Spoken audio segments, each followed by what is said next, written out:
In this episode, I'm going to answer some more questions from you related to the developer's rights to price increase and the buyer's rights to a deposit refund. If you missed last week's episode where I answered questions related to buyer's market and rent control, make sure you catch it at the link below afterwards for more knowledge.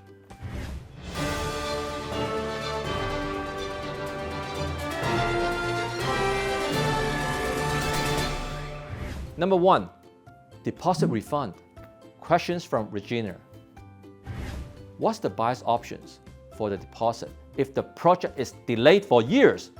Can the buyers cancel and take the deposit back? In the Terrain section of the purchase agreement, you will find these pages called Statement of Critical Dates. Scroll to the middle of the page and you should see the outside occupancy date. If the developer is unable to provide occupancy by this date, then you may terminate the agreement within 30 days from the outside occupancy date. You will receive a full refund of your deposit if you decide to cancel. You are also entitled to interest on your deposit, and you may receive a delayed occupancy compensation for up to $7,500. But of course, these amounts are negligible compared to the time you have lost. For condos, the outside occupancy date is typically set at around 8 to 10 years from the initial sales date.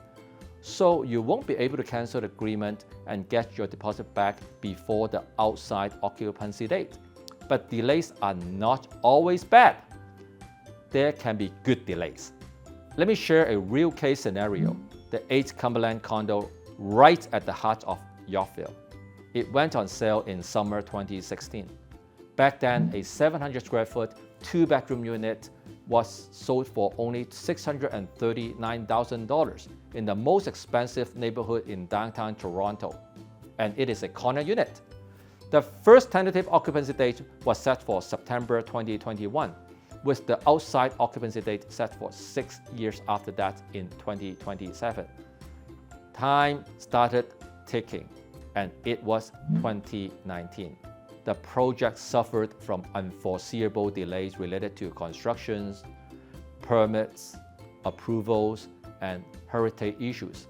And the real estate prices in Toronto had a big jump since 2017.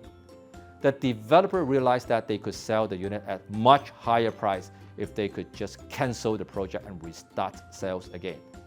Good thing Grey Golf is a good developer who cares about their reputation, so they did not cancel the project. They sent out a letter to all the purchasers offering to buy back their unit. If you agree to cancel your agreement, you would almost double up the deposit you paid down for just 3 years. If you put down $100,000 deposit, you would be getting almost $200,000 back in just 3 years. That's not bad at all. My clients were all really smart though. None of them chose to cancel. They all kept their purchase. The only thing that changed was a revised occupancy date to 2023. The building is finally at the completion stage now. Occupancy just started a few weeks ago, even though the market has crashed and the interest rate is high now. My clients are all smiling when they look at their purchase price from 7 years ago. That's the power of buy and hold.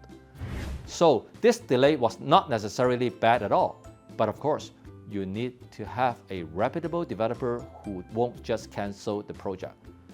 By the way, if you are suffering from the market crash and high interest rate, hang tight. Real estate goes up and down in cycles, but it always goes up in the long run. I bought my house in 2008 just before the financial crisis crashed the market and brought us into the Great Recession. Now look back, in the midst of another market crash, that was the best investment I made. Number 2, price increase after binding agreement. Question from Navid. The buyers have a contract to buy a condo at price X. My question is, how come developer can increase the price after contract? Is that legal in Canada? he is referring to the letter from the receiver of the one project. It says the receiver will review the existing sales agreement in conjunction with the review of their fair market value and decide what the next steps are. If you haven't watched the video about the big financial trouble at the one, you can catch it afterward at the link below.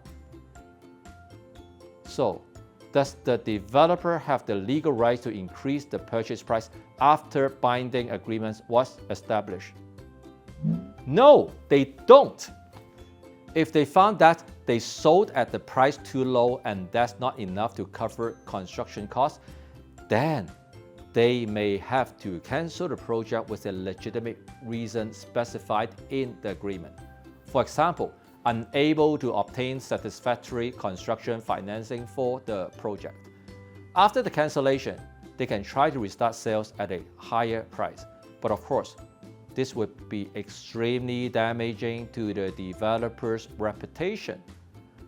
Now, let's go back to the case of the one. So how come the receiver is reviewing the agreements with fair market value?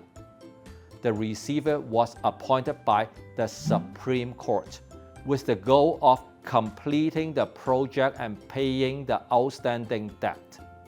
After reviewing the existing agreement, the receiver may come to the conclusion that it is impossible to achieve the goal with the existing sold prices. In that case, the receiver may ask the Supreme Court for approval to offer a new purchase price to the original buyers to make the math work. And the buyers may decide to proceed or cancel. This is very similar to what happened back in 2020 when Crashford's Clover & Young project was placed in receivership because of financial trouble. Subsequently, developer Concord took over the project by paying almost $200 million of Crashford's debt. Concord got the approval from the Supreme Court to offer the original buyers to buy back their units at a discounted market price. For those who didn't proceed, Concord resold those units at the higher market price. The project was then completed in 2022. So, those are my super long answer to the two simple questions. I was going to just answer them directly, but then I wanted to tie in some real life scenario stories so you have more substance in their answers. I hope you enjoyed the episode and you learned something new today. If you have specific questions that you'd like me to answer, you can put them down in the comments section below. If you haven't subscribed, make sure you do that now so you keep getting valuable knowledge.